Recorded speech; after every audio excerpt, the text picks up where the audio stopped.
여러분 안녕하세요. 제주도 동네업자입니다. 오늘은 여러분들께 이 목조주택, 골조의 기본 구성, 용어의 정리 이런 거 살짝 알려드리려고 합니다. 제가 봤더니 유튜브에서 이 목조주택 관련 그런 유튜버들은 영어를 많이 쓰는 것 같아요. 그래서 막 영어를 쓰면 여러분들이 혼란이 될 수 있어요. 무슨 얘기하는지 모르고. 나중에 영어를 쓰면서 우린 이렇게 이런 걸 씁니다. 그러면은 거의 굉장히 좋은 줄 알고 뭐 사인하게 되는. 잘 알아보고, 물론 그 업체가 나쁘다는 게 아니고 잘 알아보고 이제 사인을 해야겠죠. 용어가 정리가 되면 어느 정도 도움이 될 것 같아서 여러분들께 용어의 정리에 대해서 알려드리려고 합니다. 간단해요. 어려운 거 하나도 없습니다. 되게 심플하고, 대신 이게 이제 우리나라에서 만든 게 아니기 때문에 다 영어로 돼 있어 가지고 그런 용어만 개념이 잡히면 뭐 크게 어렵지 않다.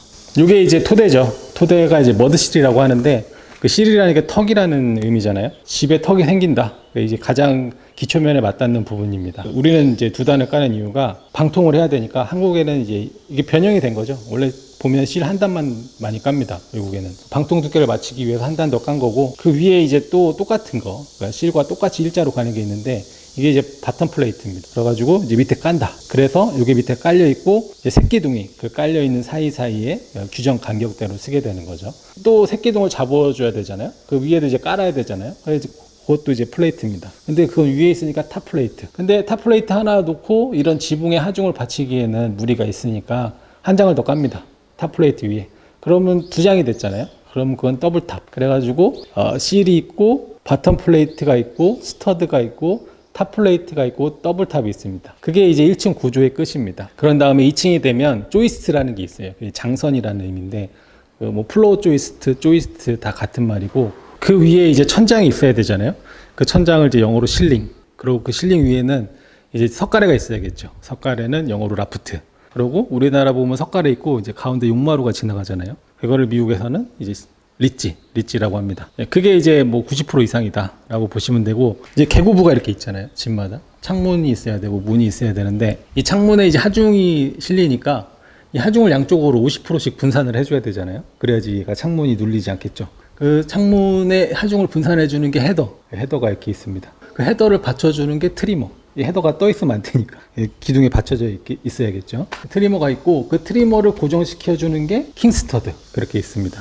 그리고 스터드는 이게 쭉 새끼둥 벽체를 구성하는 나무 이렇게 세워놓은 거를 스터드라고 합니다.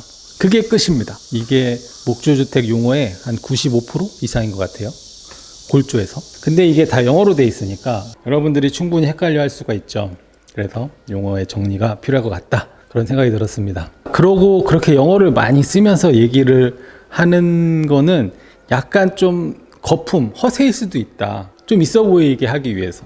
그렇지 않나요? 사실 이게 영어 쓰면서 막 얘기하면 좀 이거에 대해서 많이 알고 뭔가 레벨이 틀리다. 그렇게 생각을 할 수 있겠죠. 그래서 많은 건축업자들이 영어를 쓰는 겁니다. 많이 써요, 보면. 저도 이제 유튜브를 많이 보는데 막 발음도 좋으시고 많이 쓰시더라고. 근데 그게 허세일 수 있다. 물론 영어를 알면 도움은 많이 되죠. 엄청난 도움이 됩니다. 받아들이는 정보의 양이 정말 틀리죠.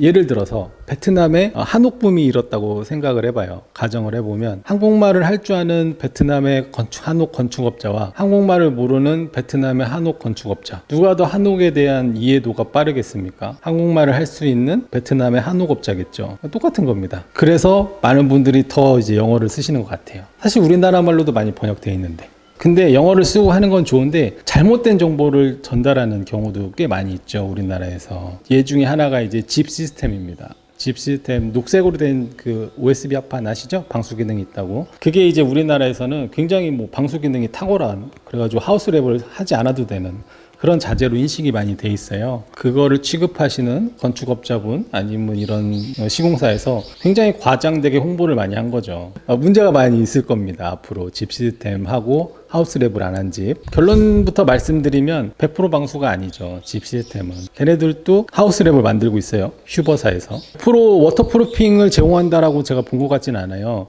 워터 레지스턴스라고 써 있었고, 워터프루핑이라는 거는 뭐 단어 몇 개, 그리고 걔네들이 그 집을 지퍼로 이렇게 하는 그런 그림 때문에 그 그림과 단어 몇 개로 해석이 된 게 이렇게 확대 해석이 돼서 클라이언트, 집주인들한테 정보가 잘못 전달이 된 것 같아요.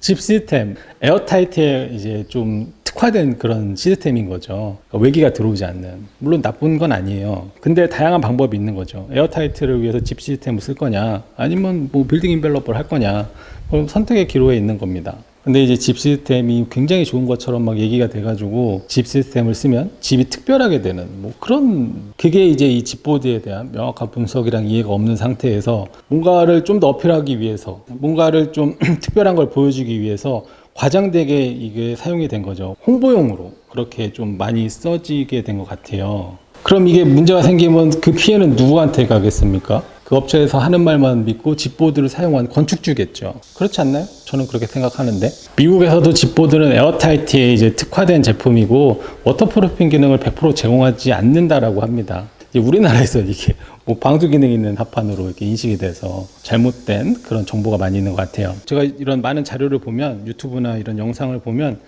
정확하게 이해를 해서 전달하는 것보다 좀 왜곡돼서 정보를 전달하는 경우가 많이 있는 것 같아요.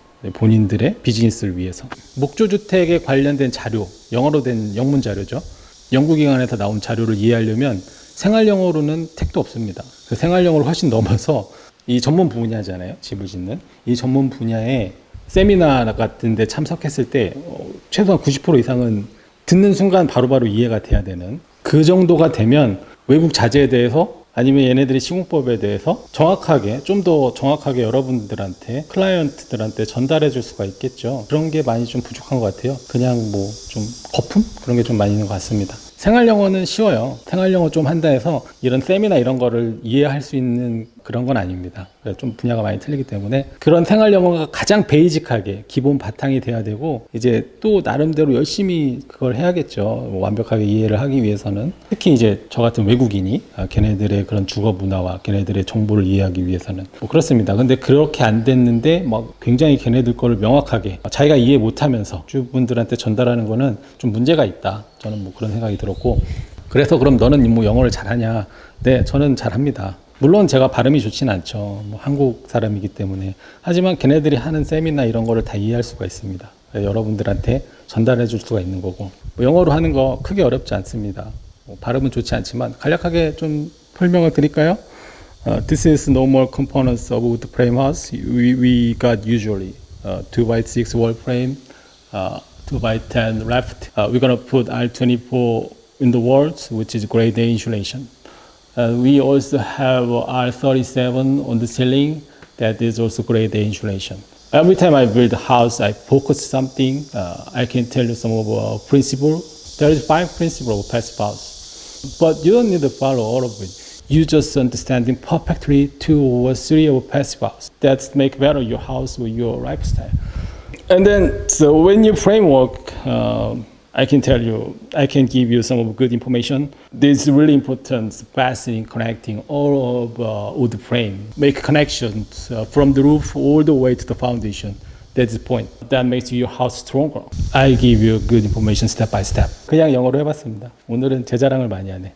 하여튼 간에 너무 막 영어를 쓰면서 미국은 어떤데 우린 이렇네 막 그런 거에 너무 휩쓸리지 않으면 좋겠다. 뭐 그런 말씀을 드리고 싶었고, 다음 영상에서는 제가 이 4가지, 중요한 4가지가 있습니다. 집을 짓는데. 뭐 보면 우리가 인텔로도 하고 하우스랩도 하고 막 뭐 단열재도 여러 종류가 있고 투석방 쓰지 이렇게 해야 된다. 독일에서 왔다 비싸다 뭐 그런 얘기를 많이 하잖아요. 근데 그런 모든 게 이 4가지를 컨트롤하는 데 관련이 있습니다. 제가 아는 정보와, 미국의 유튜버인데 대학 교수거든요. 건축학 교수인데 그분이 좋은 영상을 많이 올려줘요. 그분의 그런 영상을 여러분들께 정확하게 전달을 해드리도록 하겠습니다. 오늘 준비한 영상은 여기까지고요. 다음 영상에서 뵙겠습니다. 감사합니다.